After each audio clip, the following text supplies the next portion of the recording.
So the type of presentation is philosophical problems in complex systems, which is quite general, and I will talk about a specific topic, which is the apparent asymmetry of explanation and prediction when it comes to complex systems.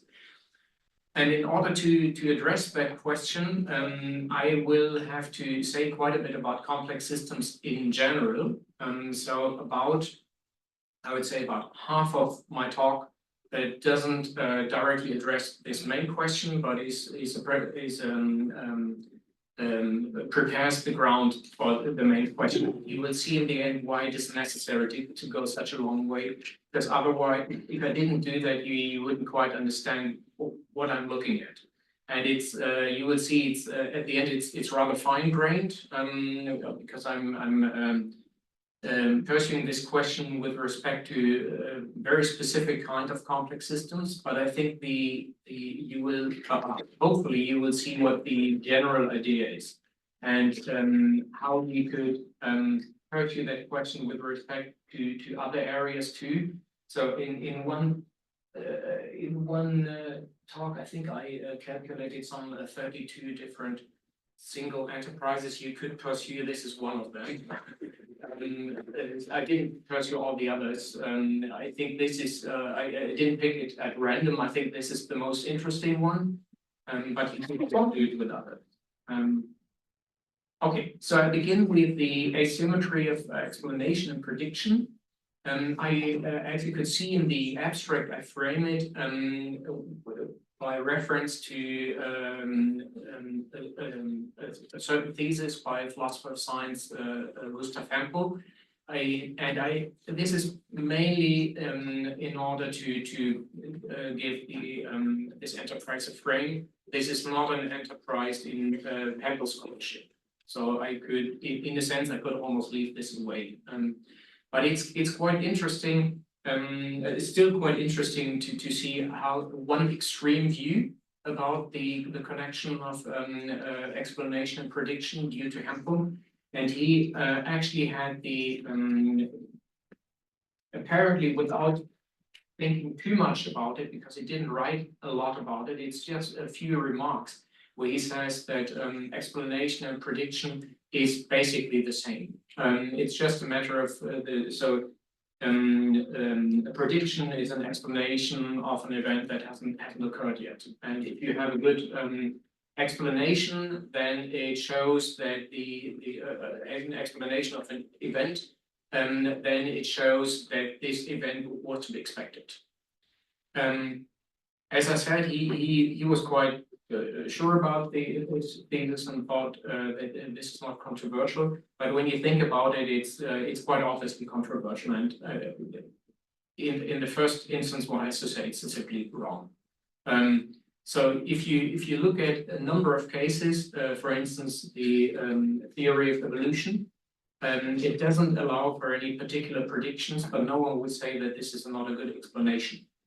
Another case, if you look at explanations in history, there are a lot of good explanations, for instance, why the French Revolution has occurred, happened, but these considerations don't allow for any predictions of revolutions. On the other hand, you can have very good predictions which are not grounded on explanation. If you have a barometer that falls sharply, then you have a good prediction of a storm occurring, but that doesn't explain anything. Another topic which I found very interesting is big data and AI approaches. Actually, originally I planned to talk primarily on that, but I didn't get far enough. So this is I can just make a few remarks here. So because in this area too, it's a very interesting question how explanation and prediction are connected. So usually you can make very good predictions with big data approaches, and the question is that grounded on any explanation, or what you do with big data, has it any explanatory value? So at first it looks that it might not have any explanatory value at all, but it's that doesn't, maybe that's a little different when you look closer to it. But I'm not going to say more about that today. I just want to say I think that's a very interesting question. So what I want to address today is the question whether complex systems, or rather complex systems theories, yet I should say that often I say just complex systems or incomplex systems. Usually it's short term for complex systems theories. So here the question is whether complex systems theories supply further candidates for the asymmetry of explanation and prediction. And it looks as if complex systems theories rate rather poorly with respect to prediction. When you look, for instance, at complexity economics, and I want to say that at the very start now, this will be my main example in the second half of my talk. So this is one instance of a complex systems theory that addresses economic phenomena, in particular in financial markets, with complex systems methods. And I refer to that as complexity economics. And I use it here as one example of a complex systems theory. And this approach didn't do very well in predicting the 2008 crash.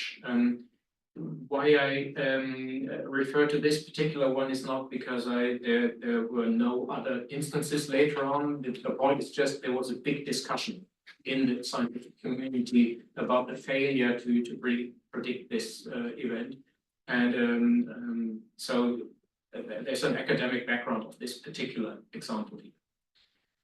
But on the other hand, although it rates poorly with respect to prediction, it seems to be quite a bit better with respect to explanation, complex systems theories. So they seem to be better apt to explain things. And the idea would be that complex systems theories are very good at explaining things, but they don't predict anything. That would be the full-blown asymmetry. And my question today is what the roots of this asymmetry may be. And this is one part, but the more interesting one is whether to which extent this asymmetry actually obtains. And as you can easily guess, I think that the asymmetry is not quite as strong as it first appears. And there are possibilities of prediction, but they are, if you wish, more subtle than usually. Okay, so I want to start with complex systems in general, and in particular, I want to say quite a bit about basic patterns of complex dynamics. And this is, as I said, quite general. The next slide, I guess, is a bit daunting, which is this one. I hope that in like 10 minutes or so, you completely understand this slide. And I will go successively through this slide. So I begin with the upper part, this one. And if you, I mean, complexity is quite a common term in everyday language. So often people say there's a very complex matter. There's a lot of complexity here and there, and that's complexity in the broadest sense.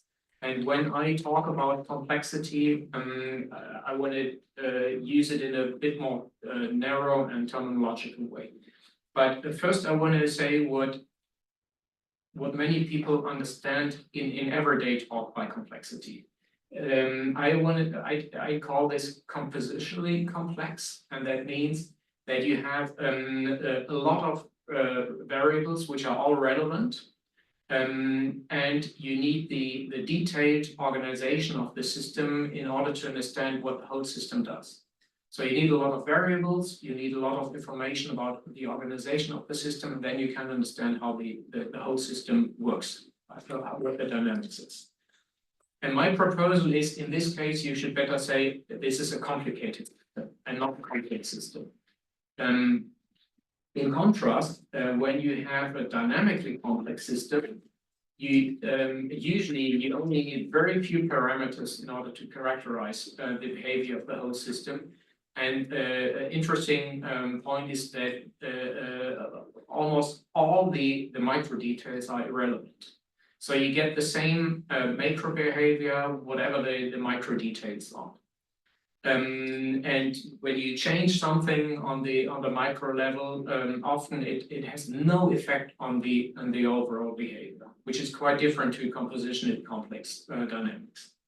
And this right side, that's the kind of dynamics to which I would like to restrict the term complexity or complex dynamics, and not to the left one.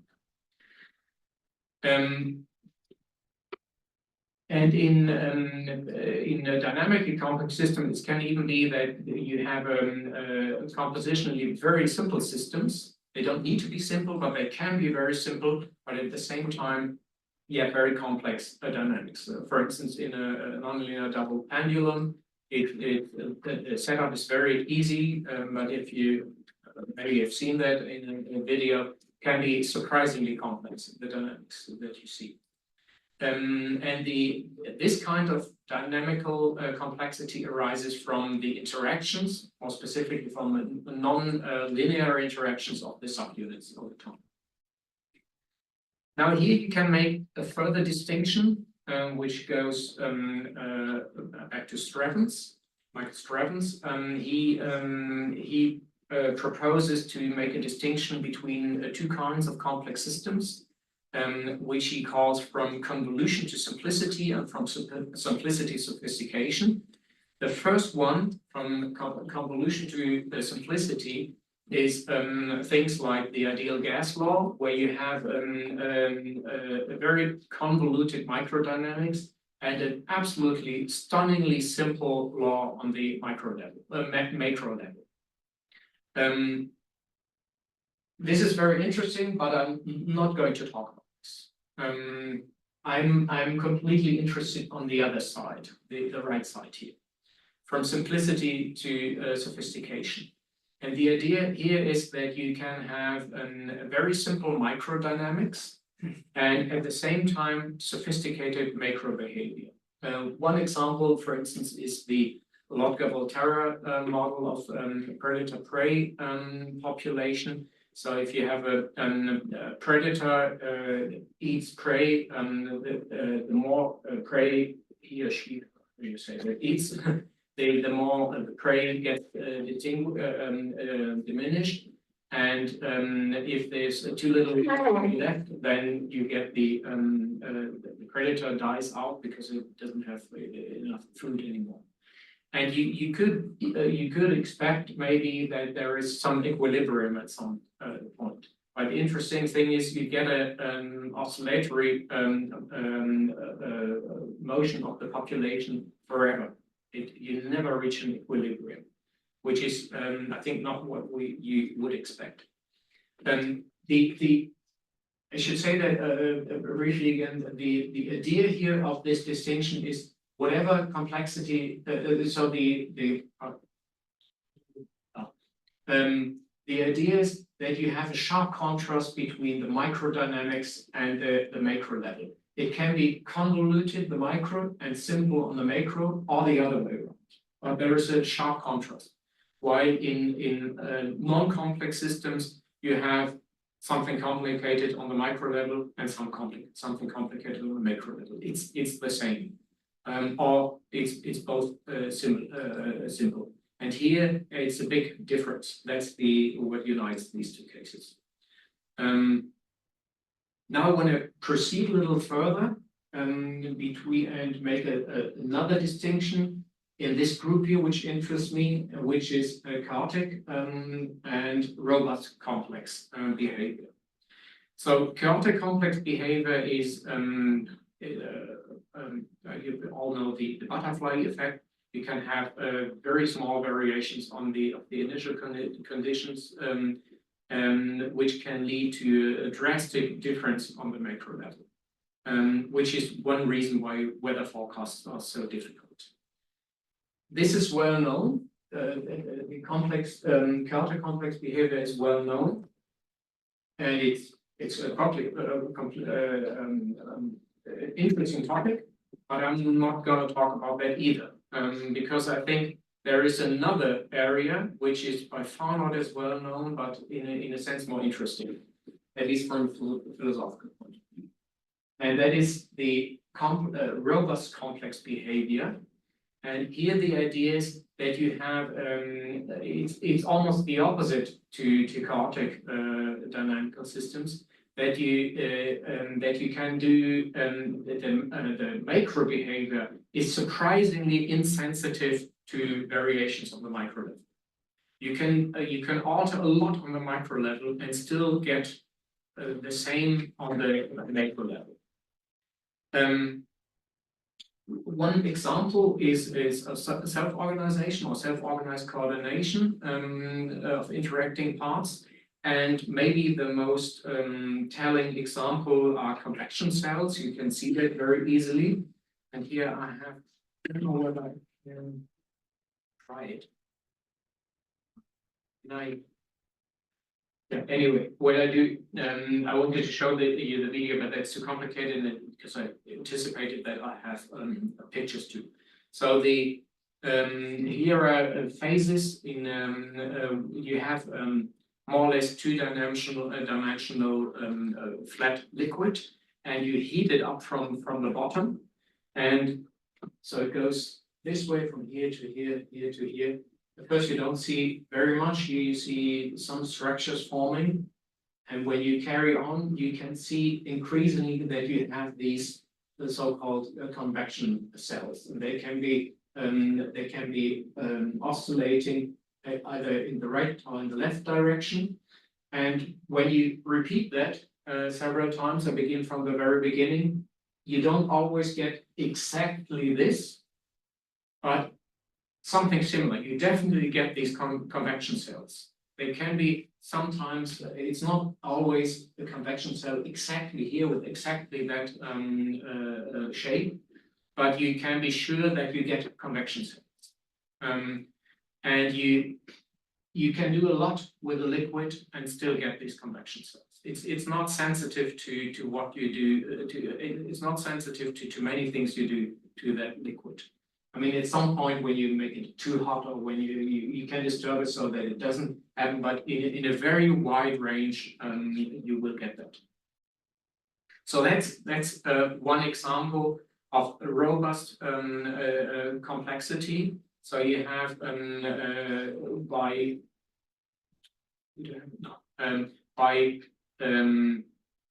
very simple interaction of the subunits of this system, you get some surprisingly complex dynamics on the macro level, and you do get that in a very robust way. That's the idea here. I have a number of examples now. I have another one, which are avalanches, where you see a similar thing. If you, this is a very simple case here, or a model, if you wish, of sand grains. If you put more sand on it, it's often first the slope increases and nothing drastically happens. At some point you can see that you have an avalanche, and you can be sure that you get it at some point. You don't know when, but you will get it at some point. Another example here: chaotic systems, weather. This is just for the comparison. This is the other case. Not the robust dynamics, but the other case. And now I have two further ones for the second one. So the robust complex dynamics. One is swarm behavior with birds. So what you see here is that there is no, the interesting thing is there is no external coordinator who tells the birds to form a swarm. They do it completely by their interaction. And you can be sure that you do get this swarming behavior, but you can't really say when it happens and how exactly what exactly it looks like. But it robustly emerges when you have birds of some The last one, which will be my main example in the following, financial markets. I don't know whether, can you read that? Can you read this? Maybe I read it aloud. So I've got a stock here that could really excel. Really excel? Excel? Sell? And you can see what happens. So you have a crash. And then sell. This is madness. I can't take it anymore. Goodbye. Buy. And then you have the bubble again. So this is the herd behavior, herding behavior, which you always see in financial markets. What is common to both of these cases, the chaotic and robust complex behavior, that you have the macrodynamics you observe results completely from the interaction of the subunits. There's no external coordinator that tells the parts what to do. So you have undirected local interactions between the system's constituents, which bring about the system-wide effects of the macro behavior. 2 notes. Many complex systems display both behaviors, so chaotic behavior and robust complex behaviors. But I focus only on the second one because it is less obvious and I think less well known, but I think very interesting. So this is the slide again, and now I have the last distinction, type 1 and type 2. So the type 1 robust complex behavior is where you can have accurate predictions for single systems, like in superconductivity, superfluidity, laser light, ferromagnetic magnetization. Maybe one example here, laser light. If you when you go to a doctor and want to have surgery of your eye, and the surgeon says, yeah, it works very well in 90% of the cases. In the last 10%, unfortunately, you lose your sight. You would never do that, of course. You want to have more or less 100%. I mean, always something can happen, but you want to have a clear prediction. Very good, interesting, but again, not what I'm looking at. But I'm only looking at this, and this is the last distinction here. Type 2, where the robustness applies to formation of qualitative characteristics like the swarming behavior, or extreme events like crashes or bubbles. So this is what I'm interested in. So this type 2. And my question now is whether to what extent you can have, in this case, for this kind of complex systems, predictions. That's the question really. And in order to do that, I want to make a distinction between 3 different types of prediction. Singular prediction, which I mean prediction of specific events or values. And the next one is statistical prediction, so prediction of statistical quantities, like probability distribution or moments of these probability distributions. And the third one, which is my own term, structural prediction, which I will explain a little later, is prediction about the role of structural background conditions. So you will probably understand these 2, but probably not quite this one, because that's the main idea really in the following. So I begin with type 1 prediction, singular prediction. I think here in complex systems theory, they are pretty rare, in particular in this type 2. But this is not very surprising because complex systems theories often focus on statistical facts and not on particular rules. So let's come to the type 2 prediction, statistical prediction, which is a prediction of statistical quantities. And if you look at work in complex systems theories, they often do a lot of work on time series. Here, it's actually the beat number in heartbeat, heartbeats. And the interestingly, if you analyze that a lot, so this looks like if you're a layman, it doesn't tell you anything. It's just fluctuating. And if you look at it a little closer, you still don't see anything. But if you analyze it very well, you can see you're seriously sick, and you're in danger of really life-threatening things happening. And you can do that by doing so-called detrended fluctuation analysis, which is quite an intricate and subtle matter. And you can in the end extract something from the time series, which is very telling. As what I understood, if the heartbeat, if that is very regular, it's interesting the bad part, which is a bit surprising. The point is, if it's too regular, then you can't cope with irregularities from the outside. So interesting is better if it's not too regular. But I don't know these matters too well. But the point is really here that even with respect to time series, you need to do a lot of analysis in order to extract interesting things. But of course, these statistical analyses are neither concerned with explanation nor with prediction.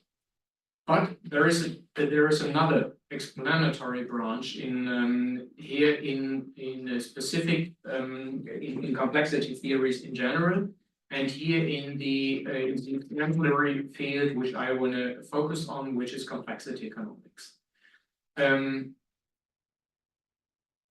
If you know the field, and maybe me, you know that I've done a lot of work on econophysics. So this is largely about that. I took out the term econophysics because you always it draws the focus a bit too much away from the complex systems side towards physics, and you think the main thing is that physics is used, but really econophysics is, I would say, I want to be a little cautious, like 98% just based on the fact that physicists are very good at dealing with complex systems. And they were the first ones who had these insights. And they noticed that there are not only complex systems in the domain of physics, but in other areas of the world too, like in financial markets. But the idea is really the identification of systems as complex systems. It has very little to do with physics proper. And for that reason, I rather want to talk about complexity economics. Complexity economics is the study of economic phenomena based on the insight that you're dealing with complex systems. That's how I understand complexity economics. And here in that field, you have so-called microscopic multi-agent models, which are apt to reproduce certain characteristics of financial markets, so-called stylized facts. One example, probably the best way to introduce that much discussed term are examples. Sorry, so I have that later, maybe I do that now here. Then you have volatility clustering, which means that you have in financial markets, you have volatility, the prices are fluctuating, and they are not just fluctuating in a random way, but you see that they often cluster together. So you have periods where you have a lot of fluctuations, and then you have then it's more less happening. And of course, if you have something, say if there is some big political discussion about something or a war or something, you can it's understandable why you have this cluster. But the interesting thing is it can also come out of nothing. There's nothing particular happening from the outside. So it's not connected to something, to some external events, but it arises completely from the internal dynamics. And Another one are so-called fat hates. That's a bit technical, so for that reason, I don't want to go too much into details. The main point being is that the probability for extreme events are much higher than for other random processes, where you have like a body height where you have most of the examples being in the middle, and there is very few extreme events. But in financial markets, extreme events like crashes and bubbles are happen far more often than in random systems. So if it was something like it was a Gaussian variable, you would observe a crash every 10 million years, but you do observe it much more often. So these are I go back now to this. These are the stylized facts you want to explain by using these models, like models like this. And the idea is, I don't want to go too much in the. What's the time, by the way? We have 25 minutes. Good.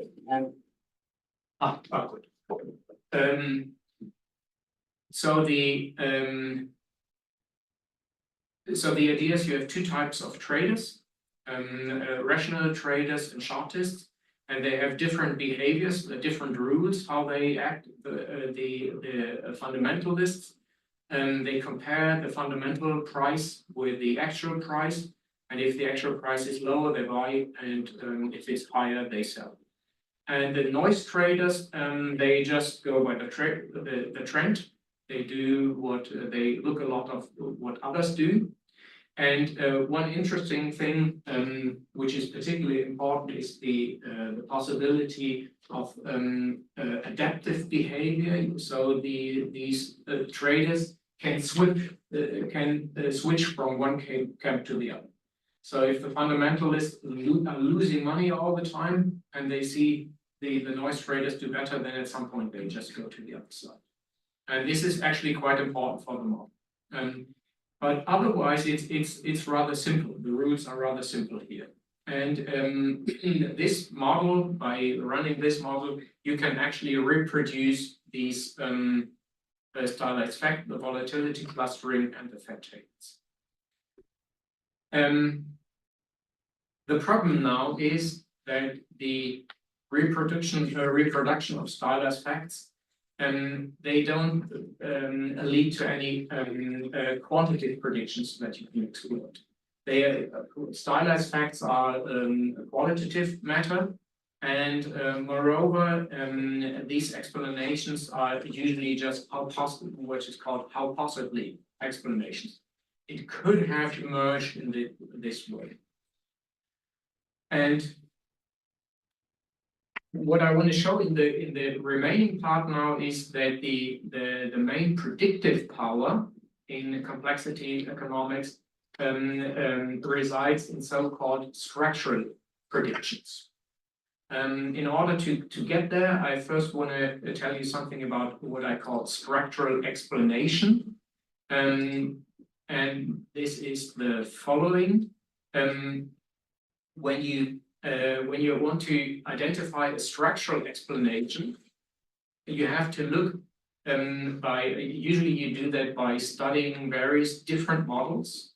And this is something that is done excessively in weather and climate science. So usually people don't study just one model, but they use different models. And this is why in weather forecasts often you see what the error is, and that's usually due to different models having been used. And so you do a robustness analysis, and you look if you so here in this the idea here is when you want to find a structural explanation of a phenomenon like volatility clustering, you try out different models and see whether there are some characteristics, some basic structural assumptions in all these different models which seem to be important in order to get that phenomenon. And I think here in these microscopic models, where you can use different ones, and what you find is that in order to get these characteristics, these stylized facts about financial markets, what you always need is you need to have interaction between market participants. You need to have different strategies, and you need to have the possibility to switch between these different strategies. And you can actually see that this is so-called strategic crowding, so that crowding means that many people in the market do the same. They form a crowd, and they do it because they change their strategy. So they crowd around one particular strategy. That's the reason when you see that a lot of people switch to another strategy. That's always not always. That's often the background of abrupt price changes. And these I call such an explanation of complex behavior structural. Since all the assumptions are structural, they don't refer to any particular material details, but about very general structural characteristics. So it's a bit different from how you could also use the term structure. And if you think, isn't that obvious to do it this way? No, it is not, and it's not. This is not done usually. This is not usually done in economics. Here, it's quite common to have so-called representative agents, which are multiplied many times, and which is combined with rational choice theory. So that's the standard economic approach. And the idea here is that this leads, if you do this, you will never get to these characteristics like crashes, bubbles, and volatility clustering, which are characteristic features of complex systems. So that's also if you there are some convection cells. So if you want to, by the way, if you want to identify something as a complex system, it's often the scale invariance of certain quantities, which is a hint that you might have a complex system. Okay, so if you have successful structural explanations, I think these are relevant for policy advice when you want to regulate financial markets. And in two ways. First, they can show you what doesn't help, and they can give you efficient measures for control and manipulation. So what are the predictions now? I want to go a bit more to details of this. So a negative prediction, I want to call it a negative prediction, is that when you have financial markets with speculating agents that interact with each other, you will always get crashes. So the idea is if you're not happy with crashes and you think one should do something about financial markets, that they don't happen, I think the only way to do it is to destroy financial markets altogether. As long as you have financial markets with speculative behavior, you will get crashes. So the point cannot be to do something you will not succeed in avoiding performing measures that avoid crashes altogether. So the question can then also not only be, can you make them less probable, and can you and you should think about how to deal with that.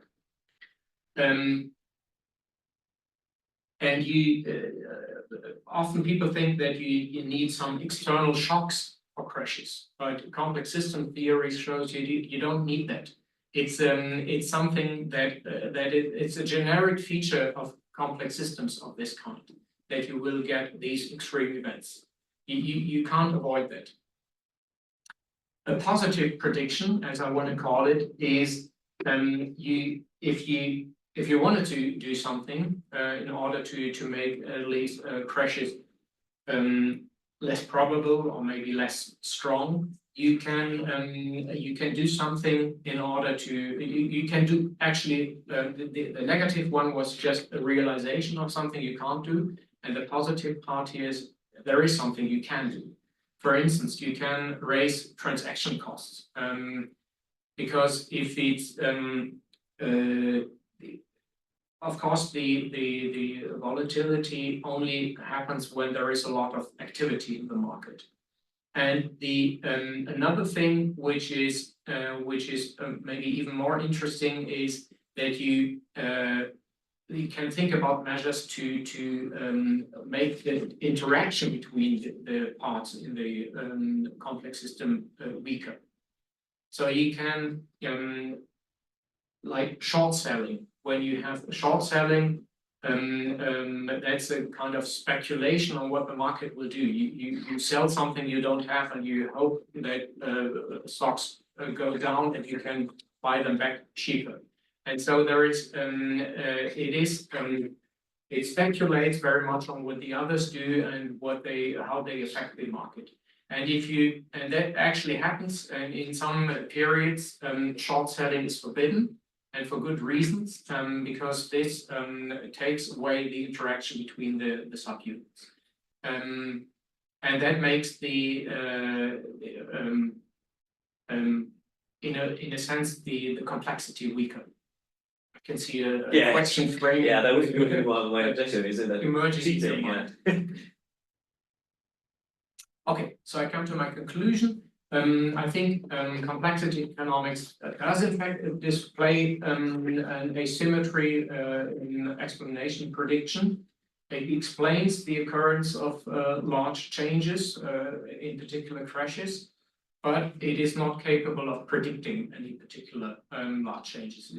Complexity economics can't predict crashes. But the main predictive part of complexity economics consists in type 3 explanations, that is structural explanations, which can be used for policy advice and refers to prediction about what the background conditions, how they matter. And a final note, I don't want to defend Hempel's symmetry thesis, but I'm rather just exploring the relation between explanation prediction, in particular with respect to complex systems. And this is it.